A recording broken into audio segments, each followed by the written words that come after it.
자, 열길 물속은 알아도 한길 마음속은 모른다는 말이 있습니다. 또한 말 안 하면 누구도 모른다?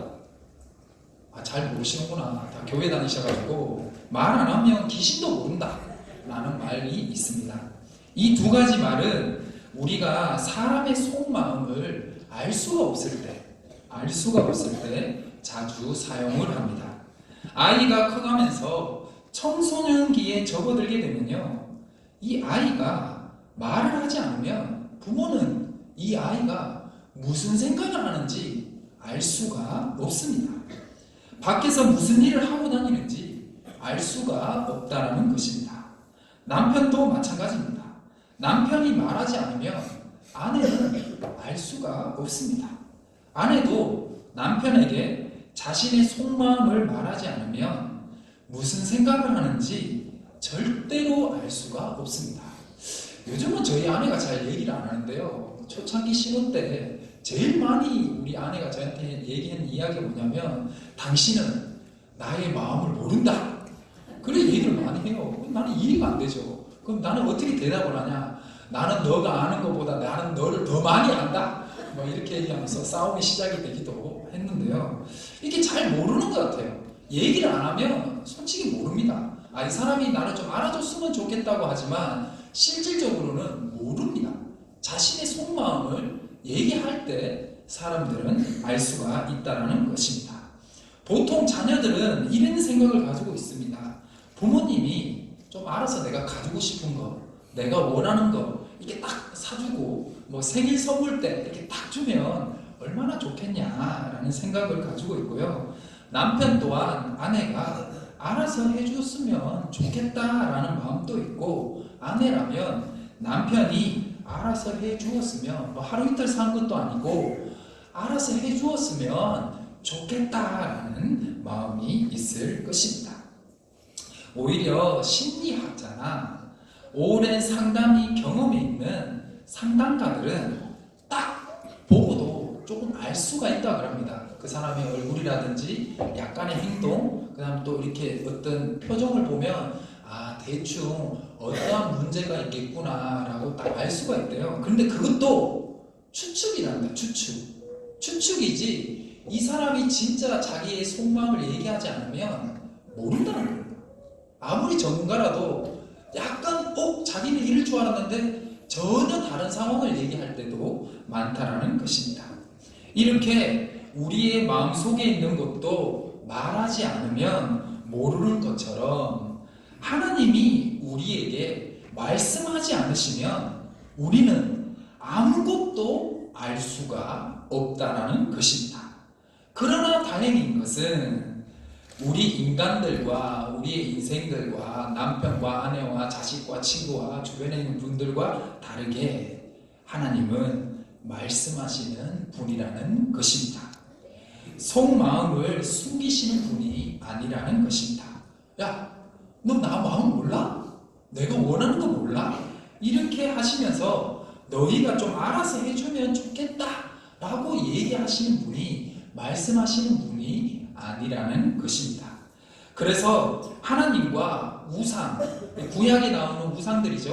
우상의 차이점을 말한다면 하나밖에 없습니다. 하나님은 무엇을 하시는 분? 말씀하시는 분이라는 거예요. 우상은 우리한테 요구하는 게 있을까요? 돈만 가져오라 그럽니다. 돈만 가져오라고 하면 되고, 우상이 신성시 만들게 하는 것은 누가 만드냐? 절하는 사람에 의해서 그 우상은 신성시 되는 거예요. 그렇지만 하나님은 우리가 굳이 절을 하지 않더라도 그는 있는 그대로 뭐죠? 전능하신 하나님이라는 것입니다. 하나님이 전능하시다는 것, 하나님이 우상과 다른다는 것은 무엇이냐? 우상은 우리한테 요구하는 거 없고 말도 안 하지만 하나님은 무엇을 하시는 분이요? 말씀하시는 분이라는 것입니다. 하나님이 말씀하지 않으시면 우리는 하나님이 무슨 마음을 가졌고 또한 하나님이 무엇을 원하는지를 아무것도 알 수가 없다는 것입니다. 오늘 본문은 조금 난해한 본문인데요, 지금 벌써 제가 설명을 다 했어요. 이 부분만 딱 알면 솔직히 이제 요 부분은 이 말씀의 본문은 이해했다고도 볼 수가 있습니다. 그래서 조금 난해한 본문이지만 자세히 읽어보고 또 설명을 들으면 그렇게 어렵지 않는 본문입니다. 원래 오늘 본문은 고린도전서 2장 6절에서 16절까지거든요. 좀 어렵습니다. 근데 설명을 들으면 그렇게 어렵지는 않습니다. 7절에 보면요, 이 고린도 교회에 편지를 쓴 사도 바울은 하나님께서 은밀 가운데 만세전에 정하신 하나님의 지혜가 있다라고 말씀하고 있습니다. 이 하나님의 지혜는 우리의 죄를 위해서 죽으신 예수 그리스도, 그분의 십자가 사건을 이야기하는 것입니다. 그리고 예수 그리스도 자체를 얘기하기도 합니다. 그래서 8절에 보시면 이 세상의 통치자가 이 지혜를 알았다라면 누구를 죽이지 않았다? 예수님을 죽이지 않았다라는 것입니다. 그런데 통치자도 알지 못하는 이 하나님의 지혜, 즉 예수 그리스도의 십자가의 은혜를 우리는 어떻게 알게 되었는가? 그 질문으로 사도 바울이 시작이 들어가게 됩니다. 통치자들은 예수님을 몰라서 예수님을 죽였는데 너희는 예수님을 믿고 있고 알고 있잖아. 근데 이게 어떻게 됐지? 라고 질문으로 시작하고 있는 것입니다. 그래서 10절에 보면 하나님의 깊은 것까지 통달하신 성령님을 통해서만이 이 하나님의 지혜를 알 수 있다고 말씀하고 있습니다. 즉 성령 하나님을 통하지 않고서는 예수님을 알 수도 없고 2000년 전에 골고다 언덕에서 십자가로 죽으신 예수님께서 지금 이 현재 나와 상관이 있는 사건이 되는 것은 모두 다 성령 하나님을 통해서, 지금 현재적으로 역사하시고 함께 하시는 성령 하나님을 통해서 가능하다는 것을 말씀하고 있습니다. 즉 우리 스스로 깨달은 것이 아니라 성령 하나님을 통해서 알게 된 하나님의 지혜라는 것입니다. 이 부분에 대해서 10절에서 아주 자세하게 설명하고 있습니다. 제가 그 부분을 잠깐 읽어드리겠습니다. 사람의 일을 사람의 속에 있는 영 외에는 누가 알리요? 이 부분입니다. 앞에 제가 설명했던 거, 사람이 말하지 않으면 누구도 모른다고요? 네, 귀신도 모른다는 거. 이 부분입니다. 즉 사람의 일을 사람에 있는 속, 그러니까 나밖에 모른다는 거예요. 내가 마음이 어떤 마음을 가졌는지 이야기를 해야 옆에 있는 사람이 알잖아요. 그래서 아무도 모르는 거예요. 아무도 모르는 거예요. 이와 같이 사람의 속도 자신이 그 사람이 옆에 있는 사람이 얘기해 줄 때 아는 것처럼 이와 같이 하나님의 일도 하나님의 영 이외에는 아무도 알지 못하느니라 라고 말씀하고 있습니다. 이 말씀은 사람이 자신의 마음속에 있는 말을 하지 않으면 누구도 알 수 없듯이 하나님도 자신이 직접 말하지 않으면 그 누구도 하나님을 알 수가 없고 하나님의 지혜를 알 수가 없다는 것을 말씀하고 있는 부분입니다. 그런데 사도 바울은 고린도 교회 성도들에게 너희는 예수 그리스도를 알고 있지 않느냐라고 질문을 하고 있는 것입니다. 너희는 예수를 알고 있지 않느냐? 그러면 뒤에서 잠깐 설명하겠지만 너희가 예수님을 알고 있으면 누가 가르쳐 준 거라고요? 성령 하나님이 가르쳐 준 거래요. 그러면 너희 안에 누가 계시다? 예, 성령님, 즉 하나님이 함께 계시다는 것을 가르쳐 주고 있다는 것입니다. 그래서 하나님의 지혜인 예수 그리스도, 십자가의 은혜를 허락하신 예수 그리스도를 너희가 알고 또한 우리의 진정한 구원자라는 것을 믿고 있지 않느냐라고 말씀하는 것입니다. 그럼 너희가 어떻게 알게 되었느냐? 그 이유가 또 11절에 나옵니다. 우리가 세상의 영을 받지 아니하고 오직 하나님으로부터 온 영을 받았으니 이는 우리로 하여금 하나님께서 우리에게 뭘 주시려고 알게 하려고요? 은혜를 주신 것을 알게 하려고 하는 것이다 라고 말하고 있습니다. 한마디로 하나님의 것을 우리에게 주셨고 하나님이 우리에게 말씀하여 주셨다는 것입니다. 하나님의 지혜, 즉 예수 그리스도를 알고 믿고 있다면 너희의 마음에 누가 함께 계시다? 성령 하나님이 함께 계시다라는 것을 말씀하고 있는 것입니다. 갑자기 기도해가지고 머리가 떨려가지고 해가지고 성령 하나님이 계시는 것이 아니라 성령 하나님이 너희와 함께 있다는 것이 전제가 먼저 되는 것입니다. 그래서 12절에 우리 안에 계시는 성령님으로 말미암아 우리의 지혜대로 사는 것이 아니라 하나님이 가르쳐 주시는 말씀대로 살아가게 된다는 것입니다. 그리고 무엇이 잘못인지 무엇이 옳은지 분별 또한 어렴풋이 가능하게 된다는 것입니다. 우리 요한복음 14장에 보면 또 성령 하나님이 너희와 함께하는 증거를 하나 되는데요. 혹시나 삶을 살아가다가 갑자기 어떤 특정한 사건과 상황이 딱 됐는데 갑자기 하나님의 말씀이 문득 떠오르는 경험이 없으세요? 한 번도 없으세요? 안동에 오셨습니까? 안동에는 이런 반응 안 한다 그러는데 용준거리에서 조금 반응하는 걸로 내가 알고 있는데요. 가끔 살다 보면 갑자기 어느 특정한 상황이 되거나 그럼 하나님의 말씀이 갑자기 딱 떠오를 때가 있잖아요. 그게 바로 내 안에서 갑자기 생각이 난 것이 아니라 성령 하나님이 말씀해 준 거라는 것입니다. 그것을 통해서 너희가 하나님이 함께하는 증거로 삼으라는 것입니다.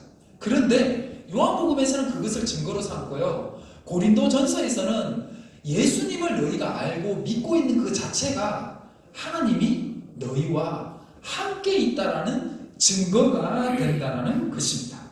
사랑하는 봉산교회의 성도님 여러분, 하나님은 말씀하는 분이실 줄 믿습니다.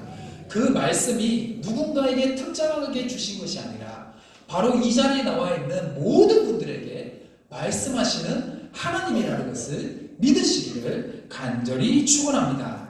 우리가 예수 그리스도를 믿고 있다면 그것은 성령 하나님을 통해서 즉 하나님이 직접 말씀해 주시고 가르쳐 주신 하나님의 지혜라는 것입니다. 하나님이 가르쳐 주지 않았다면 이 자리에 앉아 있을 분이 한 명도 없다라는 것입니다. 마지막은 사도 바울은 이렇게 선포합니다. 그래서 사도 바울이 이렇게 선포를 하는 것입니다. 자, 우리 16절을 같이 한번 읽어보도록 하겠습니다. 큰 목소리로 시작. 누가 주의 마음을 알아서 주를 가르치겠느냐? 그러나 우리가 그리스도의 마음을 가졌느니라. 아멘. 여러분들의 마음에 누가 계시다고요? 성령 하나님.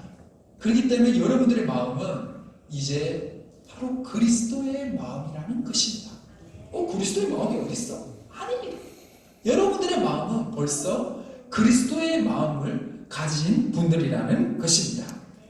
우리 또한 마찬가지입니다. 우리가 예수 그리스도를 믿는다면 성령 하나님이 여러분들과 함께 있다는 것을 무조건 믿어야 한다는 것입니다. 이 믿음 없이 아직도 하나님 나와 함께 하여 주십시오 이렇게 좀 힘들 때 얘기하는 거랑은 다릅니다.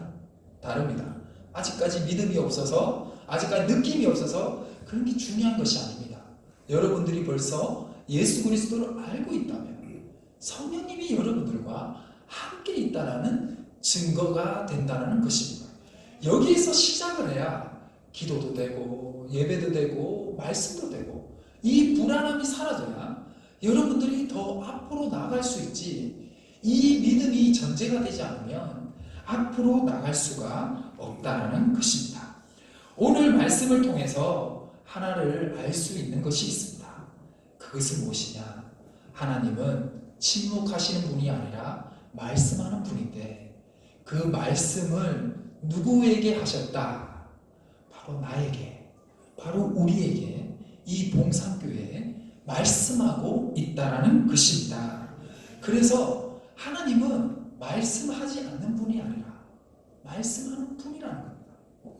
여러분들의 마음에 예수 그리스도를 믿고 있고 예수 그리스도를 알고 있다면 하나님이 여러분들과 대화하기를 원하고 말씀하기를 원한다는 것입니다. 옛날 청년부 사역할 때 압니다. 저는 딱 보면 압니다. 뭐 아까 모른다 그랬는데 대충은 압니다. 이렇게 자주 보면 사람들 표정 보면 알거든요. 청년들 이렇게 보면 기분 좋을 때가 있고 기분 안 좋을 때면 얼굴에 뭐가 드리울까요? 예, 그늘이 어둠이 막 드리웁니다. 그건 백발백중입니다. 뭐를 당했을까요? 예, 시련을 당한 겁니다. 시련을. 우리 뭐 성도님들은 뭐 이렇게 싸웠나 뭐 그럴 수도 있는데요. 시련을 당했어요. 그래서 제가 전화를 했습니다. 위로를 해주려고 전화를 해서 누구누구 형제님 별일이 없습니까? 그러니까 그 형제가 나한테 뭐라 그랬대요? 없습니다. 더 이상 진도가 안 나와요. 더 이상 진도가 안 나가는 겁니다. 나는 너와 대화하기를 원하고 나는 너와 뭔가를 하기를 원하는데 거기서 대화를 딱 끊는 없습니다. 안 합니다. 이러면 그냥 끝나는 겁니다. 마찬가지입니다. 하나님은 여러분들과 말씀하기를 원하고 말씀하는 사람은 또 듣기를 원한다는 것입니다. 하나님은 말씀하는 분이라는 것은 우리는 한 가지 더 알아야 될 게 뭐냐면 하나님은 우리와 뭐 하기를 원하는 분, 교제하기를 원하는 분이라는 것입니다. 여러분, 하나님과 교제하는 가장 쉽고 좋은 방법은 기도밖에 없습니다. 여러분, 하나님이 여러분들과 말씀하는 분이라면 그것을 믿는다면 그리고 내 안에 성령 하나님이 함께 한다는 것을 믿는다면 그리고 여러분들이 예수 그리스도 그분이 나의 구주라고 믿는다면 여러분들의 마음에 벌써 그리스도의 마음이 있다는 것입니다. 그렇기 때문에 하나님은 여러분들을 말씀하는 분이시고 하나님은 여러분들의 말을 듣기를 기다리고 있다는 것입니다. 그래서 하나님과 대화를 시도하려면 가장 쉬운 게 뭘까요? 바로 기도입니다. 이번 주 하나님과 대화하시는 한 주가 되시기를 간절히 축원합니다. 하나님과 교제를 나누시는 분들이 결국은 주변 사람들과 교제를 나눌 수 있습니다. 하나님과 대화를 통해서 회복이 된 사람이 주변 사람들을 돌아볼 수가 있다는 것입니다. 내 집구석이 막 엉망인데 다른 사람들과 대화하기 힘듭니다. 어렵습니다. 여러분, 먼저 이번 주에 하나님과 대화를 시도해보시고 즉 기도를 해보시고 하나님을 통해서 여러분들의 말씀하시는 하나님을 통해서 여러분들의 영혼이 먼저 회복이 되시고 주변 사람들 중에 저도 요즘 추운데요. 추우면 힘들어하는 사람들도 많잖아요. 그리고 제가 좀 나이가 든 것 같습니다. 또 영주를 보니까 산 색깔이 너무 이쁜 거예요. 이야, 참 산 색깔이 이쁘다는 게 참 저희 아내에게도 산 색깔이 나는 이래 예쁜 줄 몰랐다. 그러니까 아내가 저한테 뭐라 그럴게요? 오빠도 나이가 들었구나. 너도 결국 들 거다. 공감 안 되시는 분들은 나이가 좀 적으신 분이고 공감하시는 분들은 나이이신 분인데 낙엽이 떨어지니까 제 마음이 떨어지는 것 같더라고요. 그래서 특히 겨울이 되면 약간 마음이 울적해지기도 하고 그런 것 같아요. 날씨 때문에. 그렇기 때문에 더 예민해질 수도 있는데 우리가 또 구역 모임 또 소모임 하면서 너무 예민하지 마시고 주님을 통해서 마음이 회복이 되시고 또 말하고 싶은 사람 말도 들어주시고 또 말을 하면서 서로 좋은 교제가 있는 구역 모임과 또 소그룹 모임이 되시기를 간절히 축원합니다. 아멘. 기도하시겠습니다. 하나님 아버지 감사합니다. 하나님은 우리 안에 계시는 하나님일 줄 믿습니다. 하나님은 우리와 진실한 대화를 하기를 원하고 진실한 대화의 결과는 관계 회복일 줄 믿습니다. 아내와 남편, 남편과 아내, 부모, 자식 간에도 진실한 대화가 필요합니다. 진실한 대화의 결과가 관계 회복이 되는 것처럼 우리 또한 말씀하시는 하나님을 믿고 우리가 기도를 통해서 하나님께 말씀을 하고 하나님 이렇게 힘들어요. 하나님 내가 영적 성숙을 원해요. 내 어려움을 주님께서 아시지 않습니까? 주여 도와주십시오 라는 하나님과의 대화를 통해서 우리 성도님들의 마음에 영적 회복과 육적 회복이 일어날 수 있도록 도와주시고 회복된 자만이 주변 사람들을 돌아볼 수 있사오니 이번 한 주 하나님과의 대화를 시도하는, 즉 기도를 시작하는 우리 성도님들에게 하나님의 위로와 하늘의 은총을 허락해 주시고 내 주변에 힘들고 어려운 사람들에게 따뜻한 말 한마디라도 할 수 있는 위로의 삶을 살아갈 수 있도록 주님께서 도와주시옵소서. 예수 그리스도의 이름으로 기도드립니다. 아멘.